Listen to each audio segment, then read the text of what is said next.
আজ 30 ডিসেম্বর 2025 সাল, রোজ মঙ্গলবার।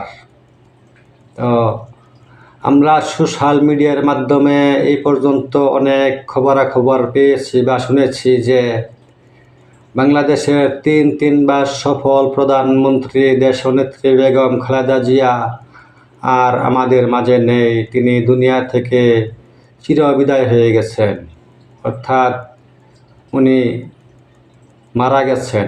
ইন্না লিল্লাহি ওয়া ইন্না ইলাইহি রাজিউন। তো আমার মনে হয়, আমি যতটুকু বুঝি, আমরা হয়তো দলের কোনো বড় নেতা না, কোনো দলের নেতা না, বা রাজনীতির সাথে জড়িত নয় তালিকাভুক্তভাবে। তো রাজনৈতিক দ্বিধাদ্বন্দ্ব ছিল, আছে, থাকবে, এটাই স্বাভাবিক। তো এর ভিতরে মানুষের ভুল ত্রুটি বিচ্ছিন্ন কিছু থাকতে পারে, স্বাভাবিক। তো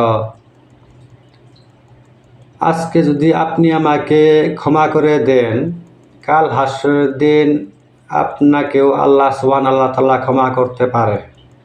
আলেমুলামাদের মাধ্যমে আমরা যেগুলি শুনতে পারি। তো এটা একটা উদাহরণস্বরূপ কথা বললাম, কারণ আমি তো ওনার পক্ষ থেকে ক্ষমা চাইতে পারি না। আমি দেশের বড় কেউ না, আর কোনো দলেরও বড় কেউ না। উদাহরণস্বরূপ বললাম।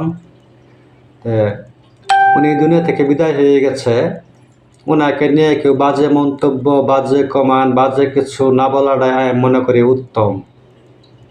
কারণ যেহেতু উনি তিনবার সফল প্রধানমন্ত্রী ছিল বাংলাদেশে, ওনারা আমাদের পরিচালনা করছে, দেশ পরিচালনা করছে। ত্রুটি বিচ্যুতি তো থাকতেই পারে মানুষ তো ফেরেশতা না। তো আমার ভিতরেও ত্রুটি বিচ্যুতি কিছু আছে, অনেক আছে। হয়তো অনেকে জানে, অনেকে জানে না, এটাই তো স্বাভাবিক। তা থাকতেই পারে।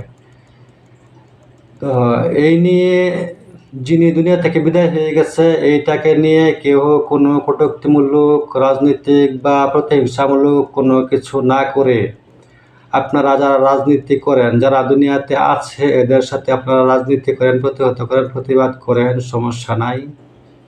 রাজনৈতিক দ্বিধাদ্বন্দ্ব ছিল, আছে, থাকবে, এটাই স্বাভাবিক। এদের নিয়ে আমাদের কোনো মাথা ব্যথা নাই। তবে জেনে শুনে কেউ কারো অন্যায় করবেন না। দেখেন, উনি দুনিয়া থেকে আজকে বিদায় হয়ে গেছে, আমার একদিন যাইতে হবে, আপনি একদিন চলে যাবেন, থাকতে পারবেন না। ওইখানে গেলে কিন্তু কারো বাহাদুরি থাকবে না, সকলেই সমান হয়ে যাবে। দুনিয়াতে কে কী করে গেছেন এটারও কৈফিয়ত দিতে হবে, হিসাব দিতে হবে। এই জিনিসগুলি মাথায় রেখে একে অপরকে আমরা সকলেই মাফ করে দেই, ক্ষমা করে দেই। এই বলেই আমি আমার কথা শেষ করছি। আসসালামু আলাইকুম ওয়া রাহমাতুল্লাহি ওয়া বারাকাতুহু।